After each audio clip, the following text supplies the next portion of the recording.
এবং তারা মনে করে যে মুসলিমদের জানটা জান নয়, শুধু হিন্দুদের জানটা জান। মুসলিমদের বাড়িতে লুট হলে সেটা লুট নয়, শুধু হিন্দুদের বাড়িতে লুট হলে সেটা লুট। এটা ওরা মনে করে, ওরা এটা করবে, মিডিয়া এটা করবে, গদি মিডিয়া এটা করবে। কিন্তু আপনাদের মতো যারা মিডিয়া আছেন, আপনারা আছেন বলেই গণতন্ত্রটা এখনো পর্যন্ত টিকে আছে। আমরা জানতে পারছি যে মুসলিম ঘরেও হত্যা হয়েছে, মুসলিম ঘরেও লুট হয়েছে। রাষ্ট্র তো ওরা এখনো বানাতে পারলো না। 2014 সাল থেকে ওরা বলতে শুরু করেছে ভারতবর্ষকে হিন্দু রাষ্ট্র বানায়। এখন 2025 ছিল ওদের হচ্ছে নরেন্দ্র মোদী সরকার, হিন্দু রাষ্ট্র বানাতে বানাতে এখন হয়ে গেল এনডিএ সরকার। তাহলে যারা গোটা ভারতবর্ষে যেখানে নাকি তাদের এতদিন ধরে ক্ষমতা, উত্তরপ্রদেশে যোগীর মতো একজন মাফিয়া সেখানে মুখ্যমন্ত্রিত্ব চালাচ্ছে, তাহলে তারা এমনকি উত্তরপ্রদেশ গোটা ভারতবর্ষে হিন্দু রাষ্ট্র করে উঠতে পারলো না। তারা বারবার বলছে যে আরো কিছুদিন অপেক্ষা করো। এখন নাকি 2047 পর্যন্ত আমাদের অপেক্ষা করতে হবে হিন্দুদেরকে বাঁচানোর জন্য। হিন্দুরা খাতরে মে আছে, মোদী বলেছে 2047 মধ্যে আমরা সব করে দেবো। তাহলে যাদেরকে উত্তরপ্রদেশ সহ গুজরাট সহ যেখানে তারা এতদিন ধরে স্বৈরাচার চালাচ্ছে, তারা হিন্দু রাষ্ট্র করে উঠতে পারলো না, তারা পশ্চিমবঙ্গে হাত দেবে?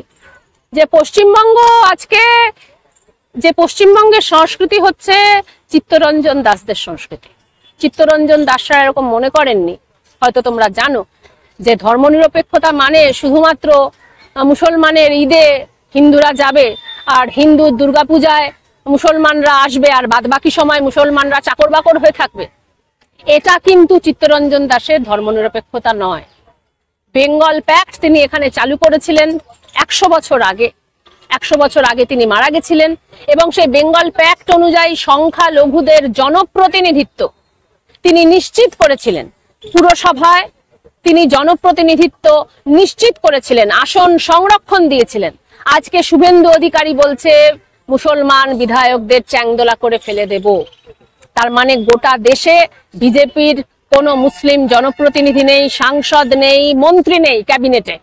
এটা ওরা চালু করতে চায় যে মুসলিমদের তৃতীয় শ্রেণীর নাগরিক তারা হবেন, তাদের ভোটাধিকার থাকবে না, যদি থাকেও বা তারা কোনো আসন পাবে না, তারা কোনো সাংসদ হবে না, তারা মেয়র হবে না। ফিরহাদ হাকিম কেন মেয়র হবে?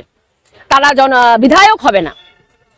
বাংলা কিন্তু এর বিরুদ্ধে রুখে দাঁড়িয়েছিল চিত্তরঞ্জন দাস, এবং চিত্তরঞ্জন দাসকে সেই সময় এই নরেন্দ্র মোদীদের যারা পূর্বসূরি, যারা ব্রিটিশদেরকে ভগবান ভাবত, তারা চিত্তরঞ্জন দাসদের বলতো মোল্লা। আর আজকে ওদের প্রতিনিধিরা মমতা বন্দ্যোপাধ্যায়কে বলে বেগম। তার মানে কি? তার মানে হচ্ছে কেন তুমি মুসলমানদের সাংসদ করছো, কেন তুমি মুসলমানদের বিধায়ক করছো, কেন তুমি মুসলমানদের পুরসভার কি বলে মেয়র করছো? এইটা ওরা সহ্য করতে পারছে না। এইটা কিন্তু ভারতবর্ষের সংবিধান বলে না।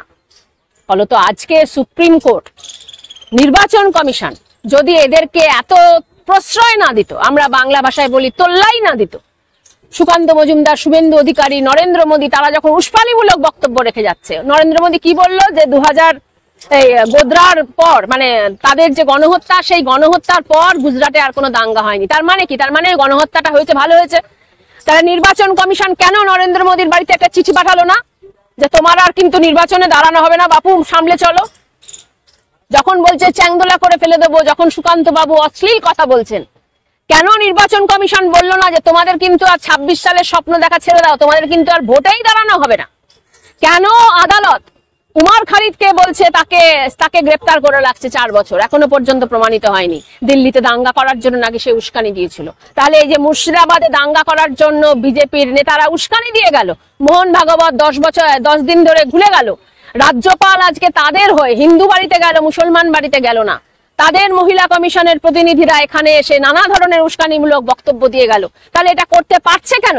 নির্বাচন কমিশন যদি এরকম চুপ করে বসে না থাকতো, তারা যদি হুমকিটা দিত যে তোমাদের আর নির্বাচনে দাঁড়ানো হবে না, তাহলে কামিনী কাঞ্চনে যে নেতারা বিশ্বাস করে, আমি বলছি না, তথাগত রায় বলেছে যে বিজেপির নেতারা কামিনী কাঞ্চন ছাড়া চলতে পারে না, তাহলে কামিনী কাঞ্চন ছাড়া যাদের এক পা নড়বে না, নির্বাচন কমিশনের এই ওয়ার্নিংটা পেয়ে তারা অন্তত সামলে নিত। আদালত যদি ওয়ার্নিংটা দিত তাহলে তারা সামলে নিত। আদালত যখন রাজ্যপালের পদটাকেই প্রশ্ন করে দিল, তখন আজকে ধনকরদের মাথা খারাপ হয়ে যাচ্ছে। রাজ্যপালের পদ নিয়ে তো বহু বিতর্ক হয়েছে সংবিধান সভায়, এক কথায় সেটা পাস হয়নি। তারপরেও রাজ্যপালরা যারা জনপ্রতিনিধি রয়, যাদেরকে নেতারা বলেছিলেন সাদা হাতি, সাদাটা গুরুত্বপূর্ণ না, কালো হাতি না সাদা হাতি, কিন্তু এই যে তারা মানুষের পয়সায় চলছেন অথচ তারা জনপ্রতিনিধি নয়, তারা নিজেদেরকে জনপ্রতিনিধির অনেক ওপরে ভাবছেন, মুখ্যমন্ত্রীদের ওপরে ভাবছেন। তামিলনাড়ুতে এই প্রথম যেটা হলো, একটা ঐতিহাসিক ঘটনা ঘটলো।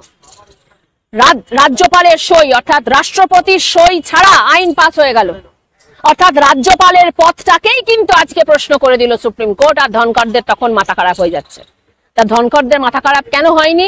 যখন রাজ্যপালরা সুপ্রিম কোর্ট বিলকিস বানোর হত্যাকারী বলছে ধর্ষকদেরকে ছাড় দিয়ে দিল, কেন সুপ্রিম কোর্ট যখন ওই বিশ্বাসের ফলে রাম মন্দির হবে যখন বলল, তখন কেন ধনকরদের মাথা খারাপ হয়নি? যখন আমাদের হাইকোর্ট বলছে 26,000 যারা পদ, তাদেরকে আমরা গোটা পদটাই নাকি বাতিল, 26,000 মানুষকে পথে বসিয়ে দিল, মানে 1 লাখ 1.5 লাখ মানুষকে যখন পথে বসিয়ে দিল, অথচ গোটা অবজারভেশনে সেটা লেখা নেই, তারপরে বলছে যে না বৈধ অবৈধ বলে কিছু নেই, তখন কেন ধনকরদের মাথা খারাপ হচ্ছে না? তার মানে আসলে পশ্চিমবঙ্গকে এই যে ওরা বলছে যে হিন্দুরা খতরে মে হ্যাঁ, হিন্দুরা সত্যি খতরে মে হ্যাঁ, আজকে যতদিন নরেন্দ্র মোদী ক্ষমতায় আছে হিন্দুরা খতরে মে হ্যাঁ। অর্জুন সিং একদম অন ক্যামেরায় বলছে যে ইউপি বিহার থেকে এসে বাংলাকে সাহিত্য করবে, তার পরিণাম কি দেখা গেল মুর্শিদাবাদ? ওরা ইউপি বিহার থেকে এই যে বিবৃতিটা তারা দিয়েছে, এটা তারা দেওয়ার চেষ্টা করে যাচ্ছে। ইউপি বিহার থেকে বিজেপির কর্মীরা আসেন, ইউপি বিহার থেকে যারা এসছে তারা হচ্ছে নরেন্দ্র মোদীদের মতো গুজরাট থেকে আসা দস্যু। ইউপি বিহারের কথা বার্তা নিয়ে আজকে এসেছে রাজ্যপাল। কর্মীরা কি করবে? কর্মীরা কিছুই করতে পারবে না। আসলে যদি পশ্চিমবঙ্গের মানুষ, পশ্চিমবঙ্গের সরকার এই ধরনের নেতাদের টাইট করে দিতে পারে, তাহলে আর বিজেপির কর্মীরা কোথায় যাবে? এই অর্জুন সিংই বা কোথায় যাবে? কামিনী এবং কাঞ্চন ছাড়া তো তাদের যাওয়ার কোনো পথ নেই। মুর্শিদাবাদে মুসলিম সম্প্রদায়ের মানুষরা অভিযোগ করছেন যে প্রথম সারির মিডিয়ারা শুধুমাত্র হিন্দুদের ক্ষতিগুলোই তুলে ধরছে, মুসলিমদের ক্ষতিগুলো কোনো প্রকার তুলে ধরছে না। এটা তো ভারতবর্ষে মুসলিমদের কাছে এটাই দুর্ভাগ্য যে এই মুহূর্তে নরেন্দ্র মোদীরা মুসলিমদেরকে দ্বিতীয় শ্রেণীর নাগরিক মনে করে, কিন্তু এখনো পর্যন্ত ভোটাধিকার তারা তুলতে পারেনি। তারা মনে করে যে বিজেপির দলই সমস্ত রাজ্যে থাকবে, এবং তারা মনে করে যে মুসলিমদের জানটা জান নয়, শুধু হিন্দুদের জানটা জান। মুসলিমদের বাড়িতে লুট হলে সেটা লুট নয়, শুধু হিন্দুদের বাড়িতে লুট হলে সেটা লুট। এটা ওরা মনে করে, ওরা এটা করবে, মিডিয়া এটা করবে, গদি মিডিয়া এটা করবে। কিন্তু আপনাদের মতো যারা মিডিয়া আছেন, আপনারা আছেন বলেই গণতন্ত্রটা এখনো পর্যন্ত টিকে আছে। আমরা জানতে পারছি যে মুসলিম ঘরেও হত্যা হয়েছে, মুসলিম ঘরেও লুট হয়েছে।